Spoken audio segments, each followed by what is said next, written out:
Bonjour chers internautes, alors on pourrait croire que je vais commencer un cours de cuisine, absolument pas, nous sommes une nouvelle fois aux foires de Champagne. Nous avons eu un entretien avec Christelle Lombard qui nous a un peu montré le programme de ces foires.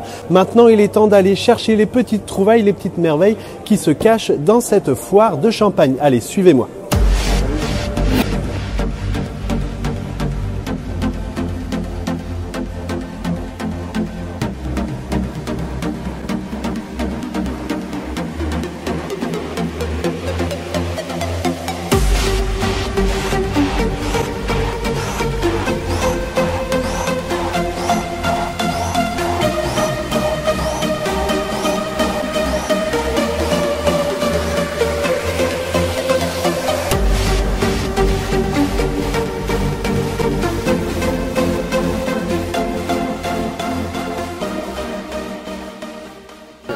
L'atelier de Sherwood, moi je viens du sud, de Cité-Cévennes, et donc je suis venu aux foires de Champagne parce que c'est une fête donc ancestrale qui date depuis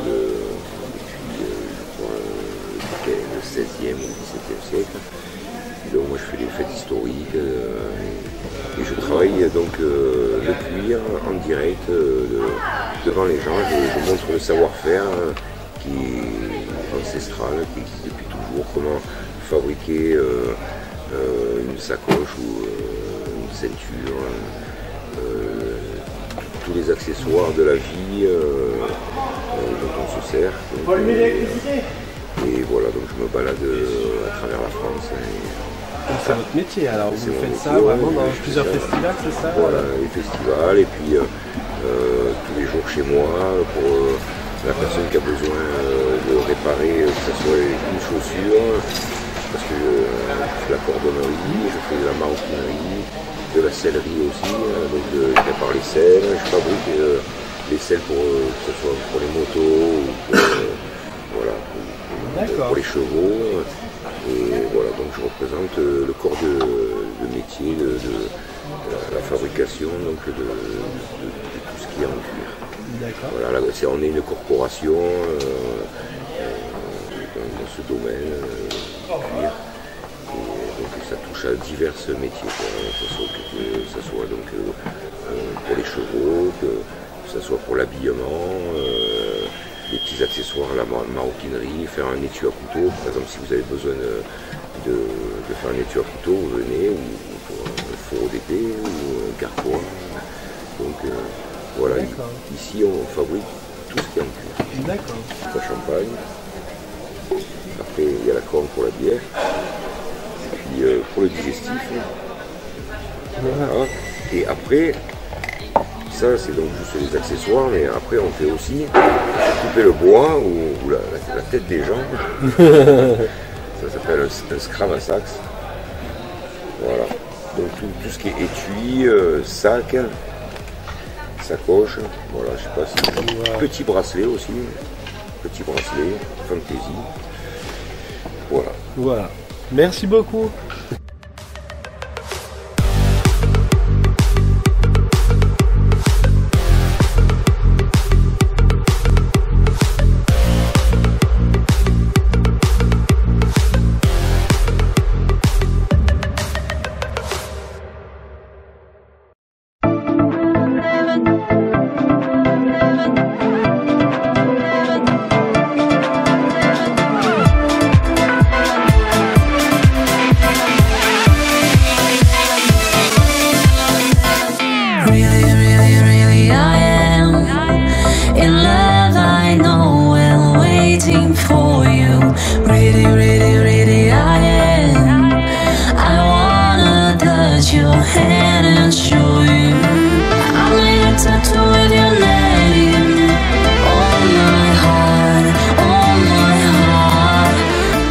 Nous sommes le club Hautbois des ornithologues amateurs. Nous regroupons des passionnés d'éleveurs d'oiseaux exotiques de tout type.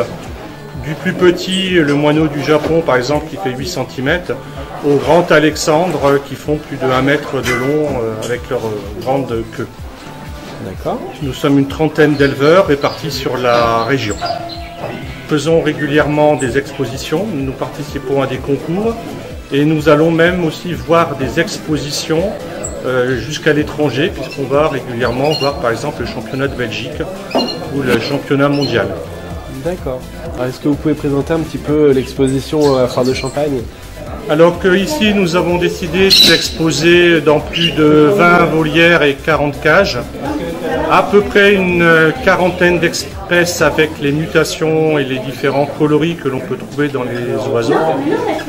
Suivant le type d'oiseaux, ils seront mis en cage, les plus petits pour pouvoir bien les montrer aux gens, et les plus grands sont en volière, avec à chaque fois des petits panneaux indicatifs devant pour donner les éléments nécessaires. Le but étant ici de transmettre notre passion aux gens et de répondre bien sûr à toutes leurs questions et leur donner des conseils le cas échéant. Alors vous pouvez nous citer un petit peu votre association et où vous contacter pour ceux qui sont intéressés? Donc c'est le CAOA, le Club au bois des ornithologues amateurs. Donc Frédéric Nollet, je suis le président. Donc les gens peuvent me contacter au 03 25 75 02 01 ou sur mon mail frédéric.nollet10@orange.fr.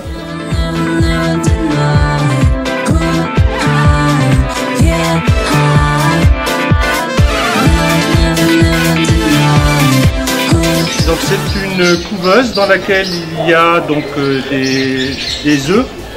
On maintient une certaine hygrométrie, donc là à peu près entre 75 et 80%, et une température vers 38-39 degrés.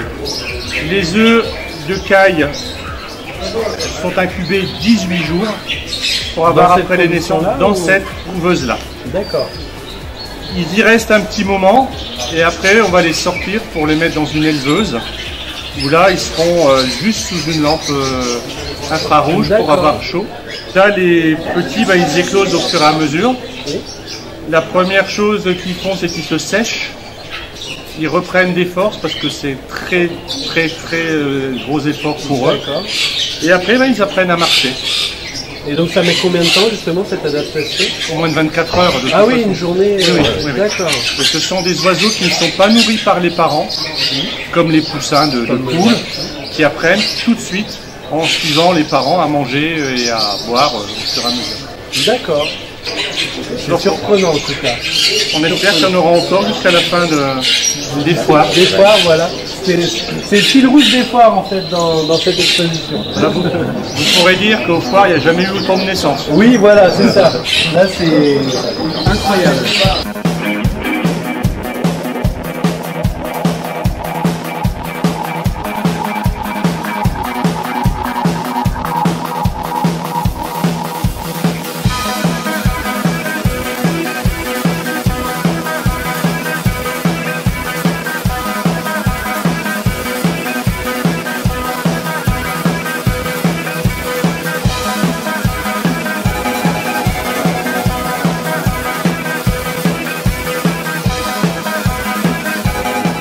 Nous vous avons montré l'intérieur de la foire de Champagne, mais il y a aussi l'extérieur de cette foire. Malheureusement, les conditions météorologiques nous interdisent de pouvoir vous montrer ces images dans de bonnes conditions.